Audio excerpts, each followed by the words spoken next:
Afternoon. No, good morning still. Good morning. Welcome to the new time for the Health, Mental Health, and Education Committee. Our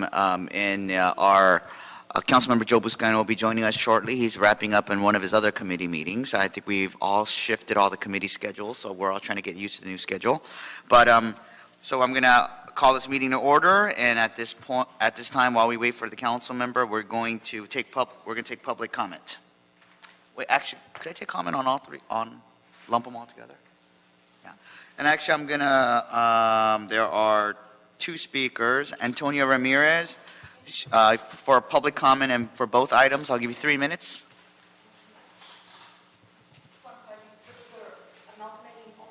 All three items, minute each. Thank you, Ms. Ramirez.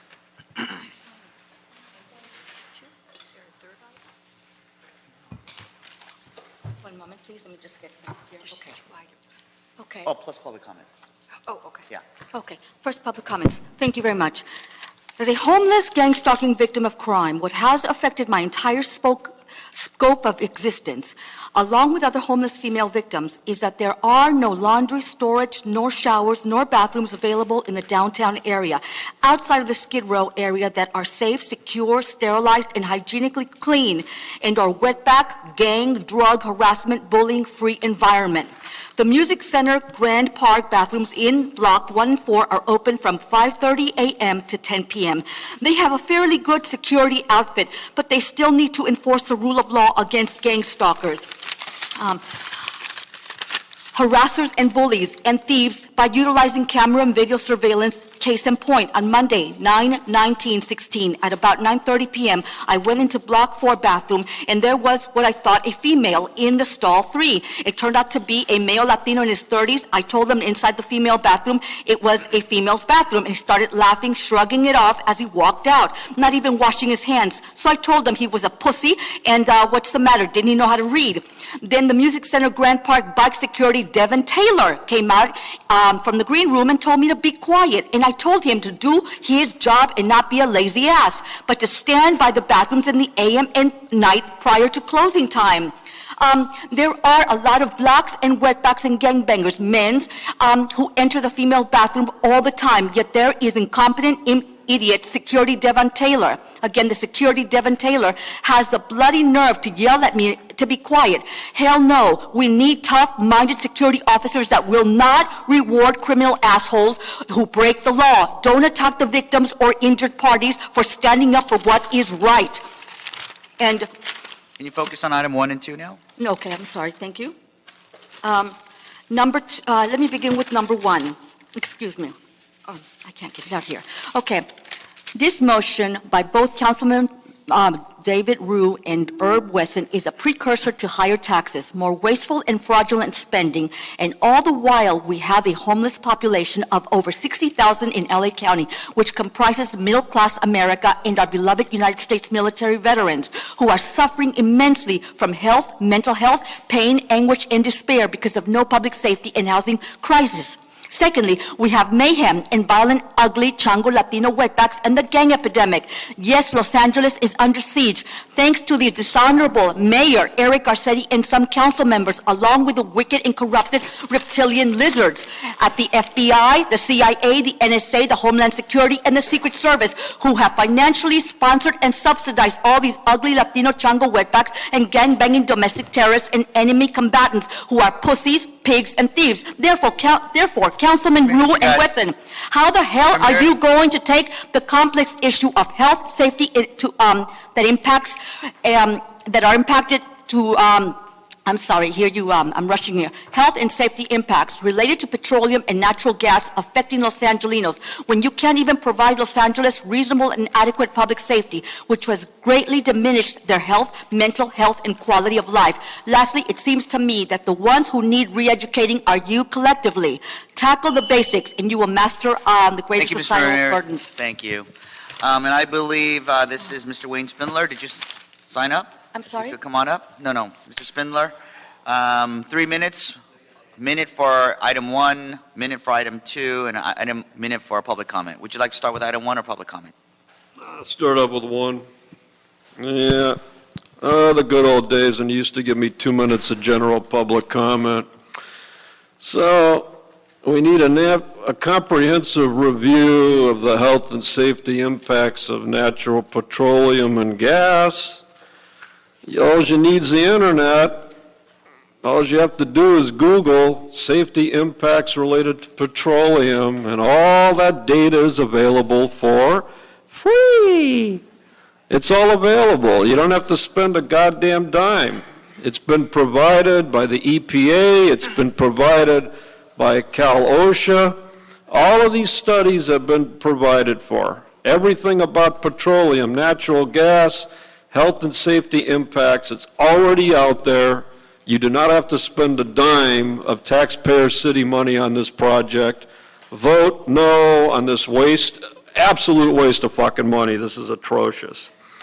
So you got number two, agreement with the Unified School District. Now, this is good, but the problem you're going to have is that there's really not a lot of room for Garcetti to steal on something like this. See, when you deal with Garcetti, you have to have at least 15-20% set aside for stealing. And you're not going to be able to steal because what's going to happen is the Unified School District right now is under FBI investigation. So they're not going to be able to steal the money, so in the end, this motion's going to get curtailed. I like the idea, do a citywide use agreement for these open recreation spaces. But again, with the feds involved, it's not going to result in any profit for Garcetti. So Garcetti ultimately will deny this unless you put in 10 to 15% for fraud and corruption. So lastly, it's a shame to see you joining the mafia, Rue. You used to give 2 minutes for general public comment. See, you're limiting it to 1 minute. I saw you out at Marlboro School Wednesday night.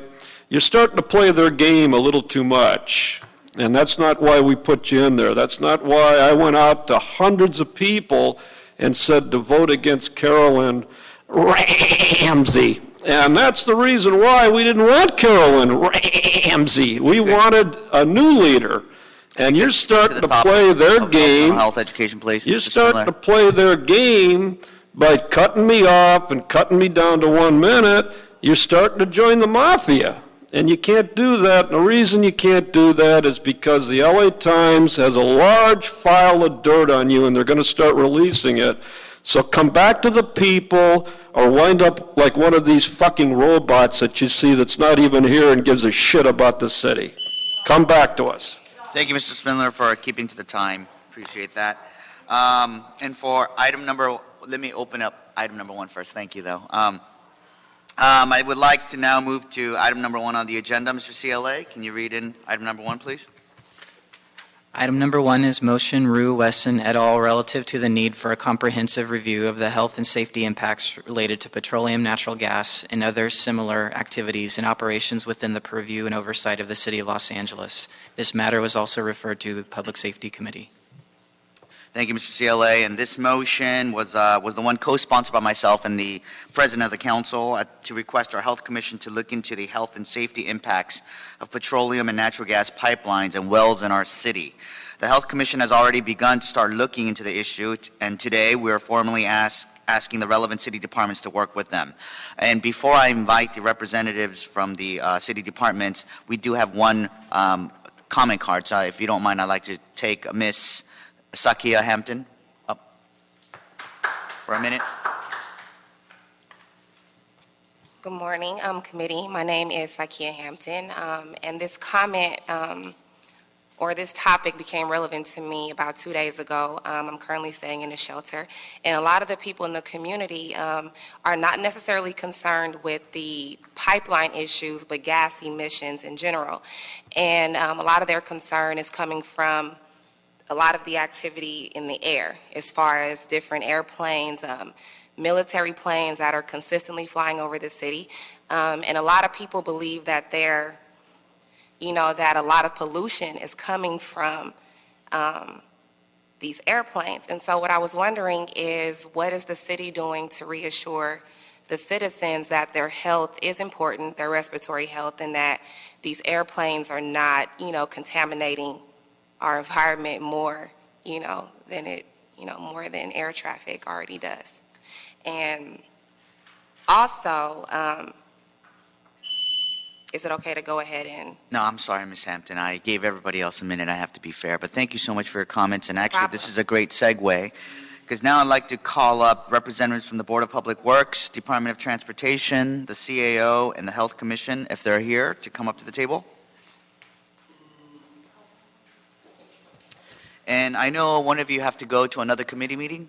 I did. Okay, so why don't you go first, and if you could introduce yourself and give us an overview of where we currently are in the city in regards to taking action on this issue. Absolutely. Fernando Campos, Executive Officer with the Board of Public Works. Pleasure being here this morning to discuss this motion before your committee. Just to give you a quick update on the Petroleum Administration and just the creation of the Office of Petroleum and Natural Gas Administration and Safety. The City Council approved the recommendation and the resolution to hire someone back in June of 2016. We have recruited and have gone through an extensive interview process, and I am very pleased to report that we have offered a job to Uduak Joe Intuk, who is currently with the City of Long Beach, who will be joining us on October 3rd. So I think this motion is very topical. It's very timely that we start looking into the health impacts, not only of the health and safety impacts of petroleums, but also looking at the registry and looking at abandoned wells throughout the entire city. So one of the first tasks that the Petroleum Administrator will have is not only to read through all the municipal codes and looking at all the legislature that's overseeing and regulating the City of Los Angeles and this industry, but also working with the industry leaders in terms of what we can do better to improve and also start tracking these abandoned wells. So as soon as the individual starts the week of October 3rd, I believe that it will be one of his top priorities that we will have him take a look at this report and also work with the Health Commission on reporting back. I think the 180 days is doable. I think we'll be able to report back with an update within that time frame. One thing that I would like to just advise and just make aware of this committee is that once we hire the individual, we will be looking at establishing the Office of Petroleum and Natural Gas Administration. And this office is going to look at two different areas, compliance and safety. Once we have that report, that should be coming to the full City Council within the next month or so in terms of what resources will be needed to actually effectuate and actually implement this office the way we envision it, not only to look at abandoned wells, but also look at safety and compliance in this industry. So once we have that office established, then we'll have a full team. So just keep in mind that the first couple of months it'll be a one-person shop, but hopefully within the next 3 to 6 months we will have the full office up and running the way we envision it, subject to the consideration and approval by your City Council. Great. Good morning, Council members. Robert Andelon from the Department of Transportation. What we are responsible for is the current franchising of all the pipelines, both petroleum, water, and electricity. Our charge was to update all of the expired franchises and those that are about to be expired during this particular calendar year. And so we've done that, and so we have approximately 35 new ordinances that will be coming forward to the Council sometime in October with a cover report indicating that we've met the deadline that the Council members asked us to do, which is to come back with updated franchise agreements. And part of that, as we've gone through the franchise process, we've identified efficiencies or other areas where the new Board of Public Works would be able to benefit. That includes enhanced emergency responses, as well as regular and ongoing audits of not only the gas company, but other franchise companies. I think one of the challenges that we face is that the law is so old that there is a possibility that if the auditors are able to identify other ways where we can actually increase the fees, this might be a more self-sustaining fund, be able to pay for all the staff and associated environmental reviews and investigations. Great. I got a couple of quick questions, and actually you've answered a majority of them, but when it comes to the Petroleum Administrator's Office, I know Dua. I'm very excited about his hire. So you said you're going to ramp up on the entire office hiring. So how many total positions will be required? What is that office going to actually look like? So the report currently is still in draft form. I'd like to make sure that the petroleum administrator who will be in charge and leading this office just gets a chance to review the report. But currently it's anywhere from 6 to 8 individuals working within this office. The compliance side of the House will be looking at not only administering the franchise agreements that Robert or Mr. Andalon has just indicated, but also looking at ways that we can look at the test results and come up with an action plan so that we can respond to these results, not just leaving them on the shelf and just having them available whenever we need them, but actually having someone actively look at these results and report back through our petroleum administrator and ultimately to our city council. The other side of the House will be the compliance side, the safety side of the House, and these are the individuals that will be looking at the engineers, going out on the field, looking at the abandoned wells, reporting back on the abandoned wells, and then also doing some auditing work. Mr. CLA and City Attorney, so when we forward this motion to the City Council, is it 180 days from the City Council approval, or is it from the date it was filed? From City Council approval, right? Okay. I'm sorry, when you refer the motion forward? No, we require a report back in 180 days. So when does that clock start? It starts with the city council approval.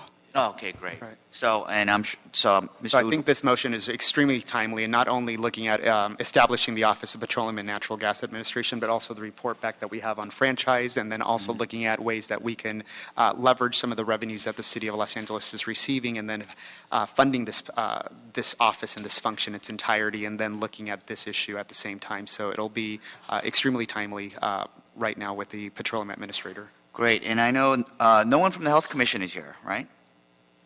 I know some of the commission members are also expressed interest in this area as well. So please let Mr. Udwa know to work with our appointed And health commission. definitely, we will work with the commission, also with the planning department. I noticed that the motion Right. did not indicate that, but the Board of Public Works, Planning Department, DOT, and all the other departments that are mentioned in this motion, we will definitely work together and cooperate with the health commission to report back. So when do you think the responsibilities for administering the franchises will be transferred from the Department of Transportation to the Petroleum Administrator? Well, I think that in approximately a month, we will have our report go before council, and in that report, we'll address the status of the franchises. As Mr. Campos had indicated, there's also another report which responds to the entire council motion relative to not only the staffing, but as well as the potential funding. And I think one of the challenges is associated with the elimination of certain keywords within the ordinance that would allow for the council real estate trust fund to receive more money than it's currently allocated. I think that's a policy decision that will involve not only the CAO and the CLA, but the city attorney as well. Okay, great. And last question for me. Which geographic areas of the city and or council district experiences the direct impacts of oil and gas extraction?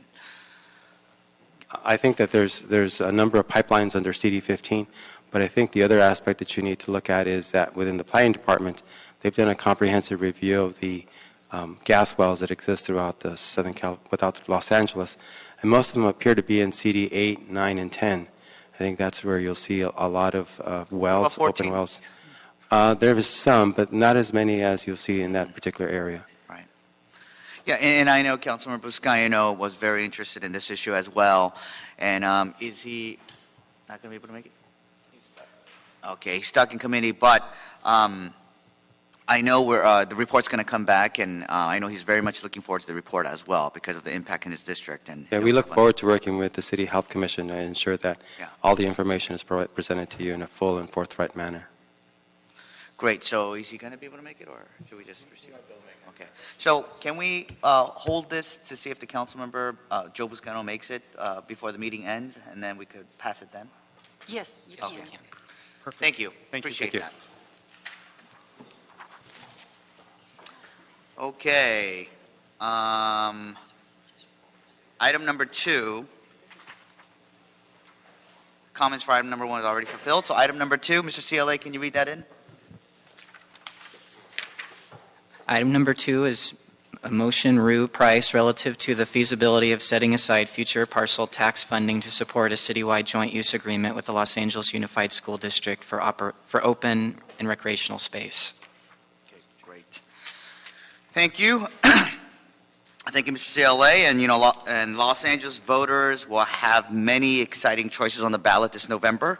And one of them is Measure A, the county's parks bond. And one thing we've discussed in this committee with School Board President Steve Zimmer and many others, and many other council members have also expressed interest, is the opportunity of opening up more LAUSD campuses to LA's children on the weekends. And this opportunity is especially right for elementary schools and Measure A to provide more funding, new funding that might make this possible. So if I could have Recreation and Parks and the CAO come up to the table to briefly discuss the feasibility of this.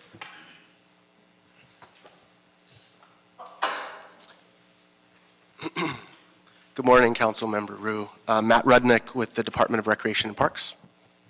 Jason with the CEO's office. So our response to the motion is twofold. With respect to the county's new bond measure, looking through the measure and being very much a part of the needs assessment that went into the development of the bond measure, we do think there is an opportunity potentially for these new bond funds to support joint use capital improvements. The bond measure and the language in the resolution as it currently is written looks like it does not allow for the school district itself to apply for the funds. So similar to other funding sources, it would likely require the city through the Department of Recreation and Parks to be the applicant and potentially having us sign a long-term lease with LAUSD for a potential school. So we think there's opportunity. We will learn a lot more once we actually see grant guidelines that come out from the county, assuming the measure does pass in November. So when we do actually see the funding guidelines, we can report back with really what the opportunity is to fund capital improvements on school campuses. And then secondly, just an update on our work to kind of enhance our joint use program. Currently, we have 29 joint use agreements with LAUSD. We're by far one of their largest kind of joint use partners. They have plenty of permits and other activities that happen on campuses, but as far as longer term joint use agreements, we're kind of their number one customer. And about half of those joint use agreements were the result of Prop K funding that funded things like fields, lighting improvements, other things on campuses where actually the district was the applicant to that program, and they required joint use agreements with Rec and Parks. 7 of those 29 joint use agreements are for aquatics facilities, and I think probably the aquatics program in partnership with the district is one of the most beneficial and best opportunity. More recently, in the past 8 months, we've been exploring, as you mentioned, opportunity around elementary schools specifically and partnering with the district to identify schools that we could open up on the weekends that really sit in poor areas of the city. And so we actually did get some funding in the 16-17 budget to look at piloting maybe 3 to 4 new elementary school campuses on the weekends, as you discussed. One of the major challenges is the district does require that we have on-site school monitors that are there just for safety reasons and supervision. And so funding that piece has kind of been the challenge. But we think that once we kind of launch that program and really learn some things, work with the district, we'd like to come back to the council and scale that program up and really make it more robust and kind of implement it across the city. So, anything you want to add?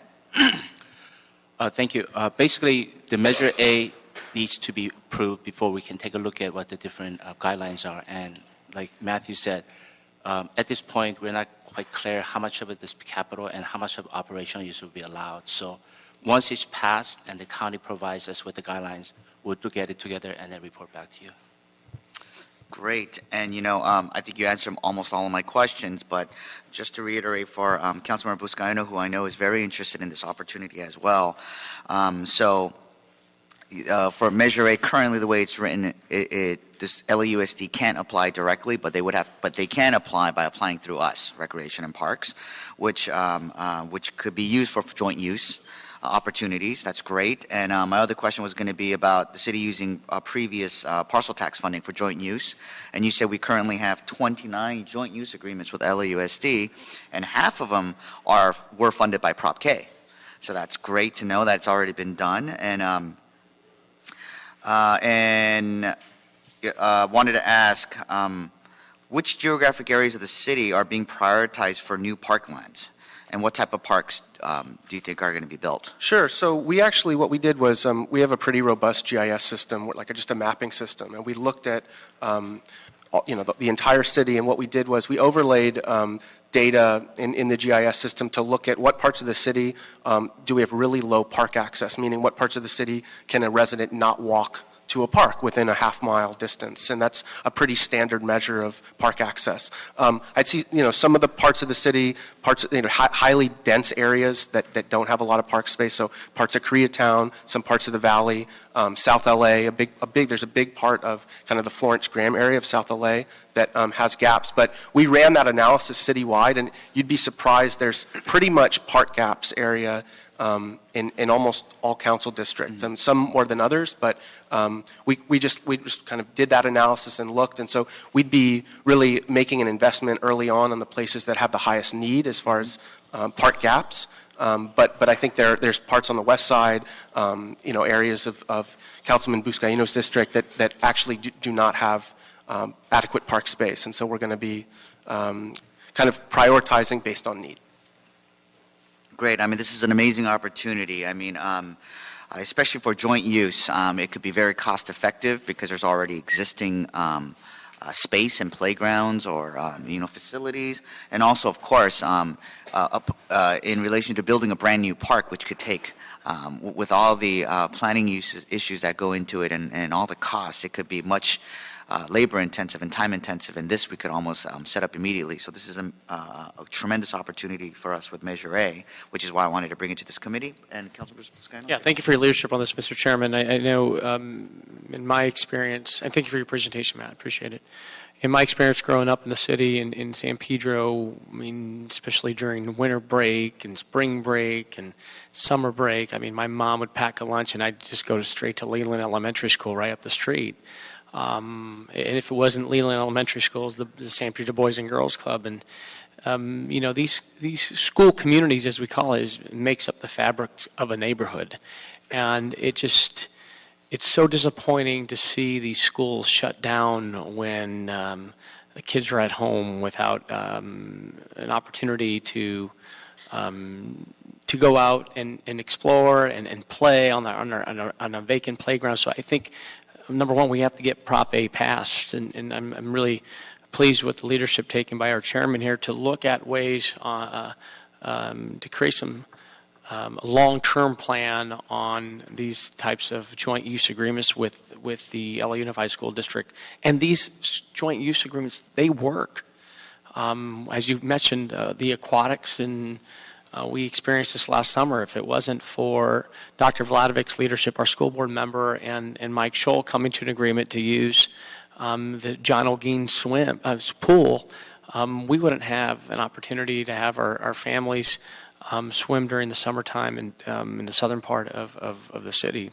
So appreciate this moving forward. Just, as you mentioned, if Prop A doesn't pass, and we're still back to the 27 sites that we have existing joint use agreements. 29, yeah. 29 sites. So I mean, we'd be able to really expand that number, and looking forward to gauging what the voters want moving forward in November. But thanks for being ahead of this, David. I really appreciate your leadership on this. Well, thank you, Councilman Buscaino. And I mean, this works. It's already been proven. You already have templates in place. So again, I know it's going to be a very dense ballot, but Measure A, it's A, like a grade A. So let's remember to remind all our voters out there that Measure A is important. It's for parks, and it's not just for the traditional parks. It's creating new parks. It's maintaining, renovating existing parks, but also the potential to do all these joint use agreements with all our local schools, so all the kids could benefit what we did as growing up. Now, I just want to add some additional instructions before we pass this motion. I want to instruct the Recreation and Parks Department, with assistance from the CAO, to report back on ways that Measure A funds can be used to support capital improvement or maintenance at joint use sites. Also instruct Recreation and Parks with assistance from the CAO to report back on how a joint use application program could be created for schools to apply to in order to enter into a joint use agreement with the city in return for capital improvements and maintenance support from Measure A or other funding sources. Also instruct RAP to report back with an update on the expansion of joint use agreements and their successes and challenges.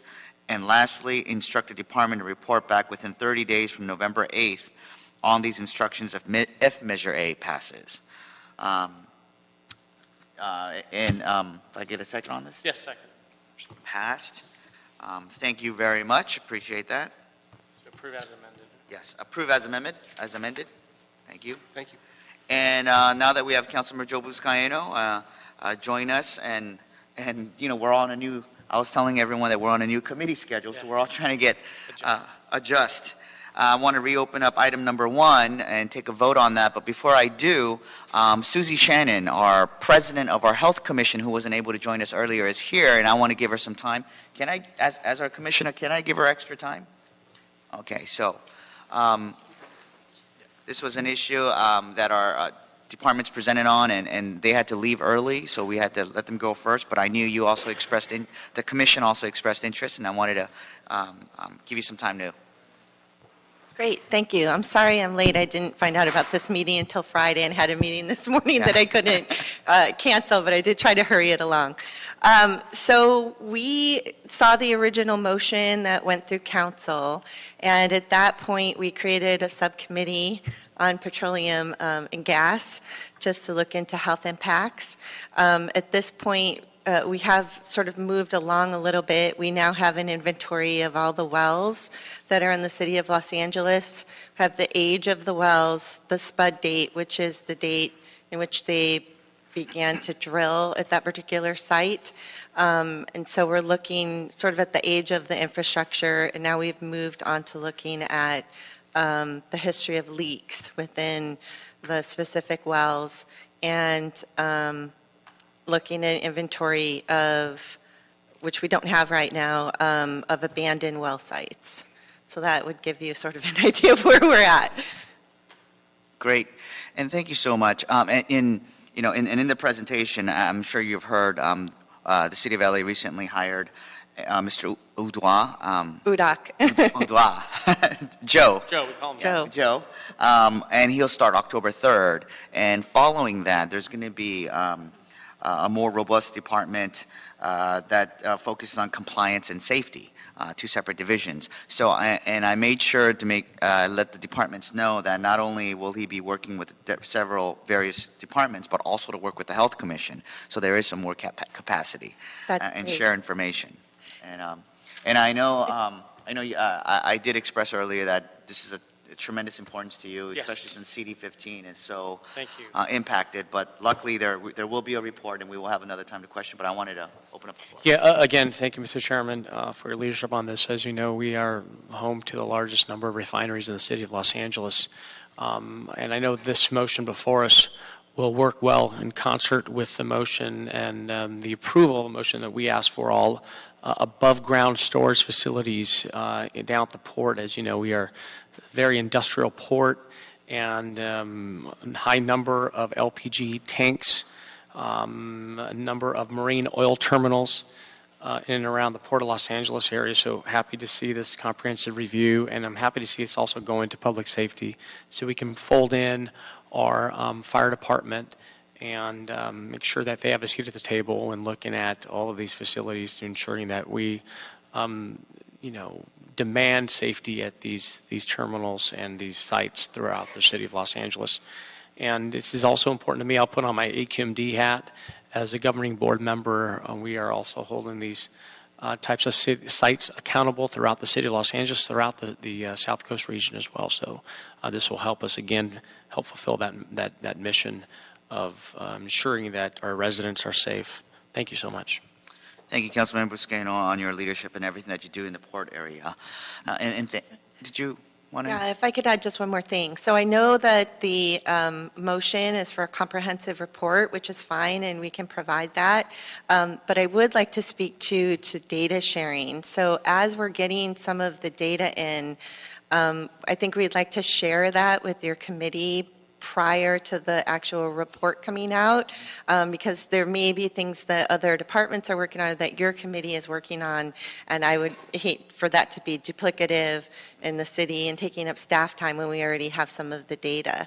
So if we could set up some type of sharing model, maybe between, myself as president of the commission and your office, or Mr. Buscaino's, or Councilmember Buscaino's office, just so that you have some of the data that we're getting. I think that would be helpful rather than waiting for a comprehensive report. Absolutely, and what came out of the motion of looking at above ground storage facilities is the fire department put together a website that identifies these storage facilities at the Port of Los Angeles and have actually rated them on their permitting.